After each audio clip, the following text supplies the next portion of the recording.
So, my fiance has way too many role-playing books. Like, you see this? That's not even a pin drop. Oh, keep going. Oh, there's more. Like, you don't even know. This isn't even half. Keep going. No, that hardly even counts. There's more. I know, it's piled so high you can't even see them. Hey, I'm back here.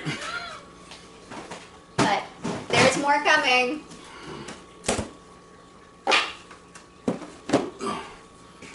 It's coming. Yeah. Keep showing them.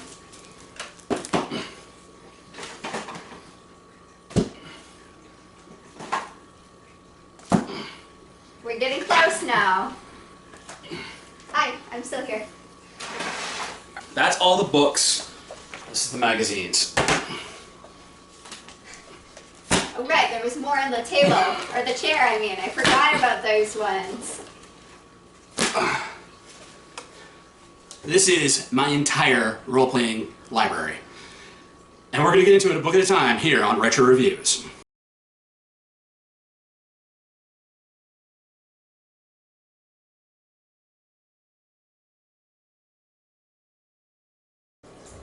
Hey everybody, and welcome back to Retro Reviews, a show where I talk about my vast collection of D&D books and Laura helps keep me on task.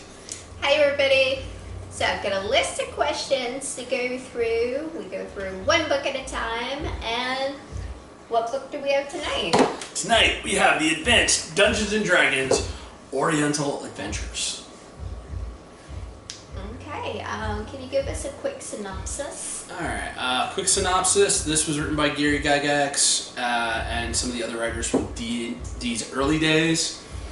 I will say this book has actually gotten quite a bit of a controversy on the internet because it is not very PC and I don't mean player character.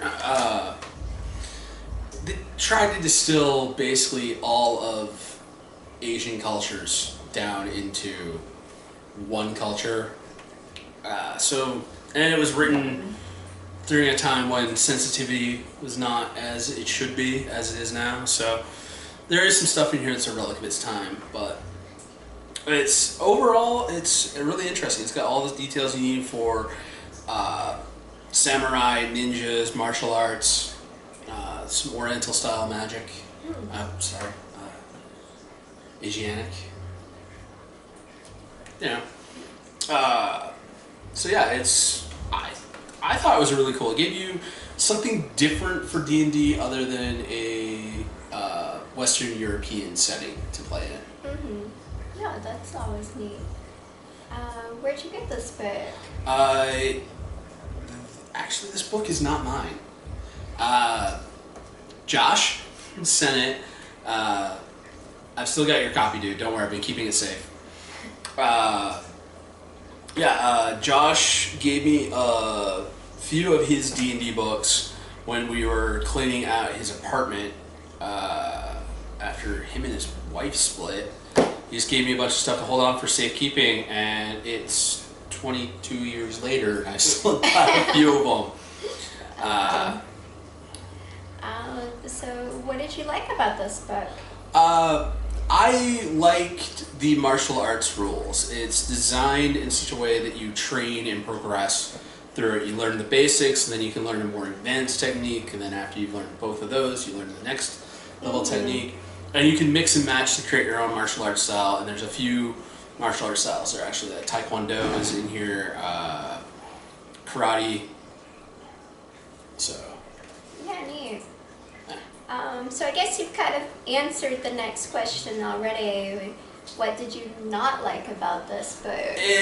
It's pretty dated. It's yeah, it seems like it hasn't aged well. It hasn't aged well, but the fluff material, the background story setting type stuff, that hasn't aged very well. The actual rules mechanic stuff has actually aged pretty well, and is actually a good resource. A bit of this book was actually built off of for the Complete Ninja's Handbook. Okay. So. Yeah, cool. Is it something you'd recommend to other gamers? I would, with that caveat that it hasn't aged well. Keep that in mind while you're reading it, but definitely go through, get inspired for some ideas. There's a whole like family genealogy section and ancestry. So some really useful things. There's some in useful here. stuff in here. There's some cool stuff to look at in here. Yeah, cool. So are you planning to keep this one or give it back to Josh? I think, I think I might actually give this one back to Josh and let him hang on to it. Yeah, sounds good. So. Well, that's all we got. So, Josh, expect this to show up in the mail sometime soon after watching this video. And everyone else, have a good night. Remember, leave a like, give us a share, leave a comment down below. What do you think of some of the more controversial, old school D&D stuff? And yeah. Subscribe if you're not already so you can get all these good stuff. So that way when the next video in this series goes live next Thursday night, you get that little notification. If you click that notification bell too, it'll go bing! There's a new upload. Okay, good night everybody. Peace.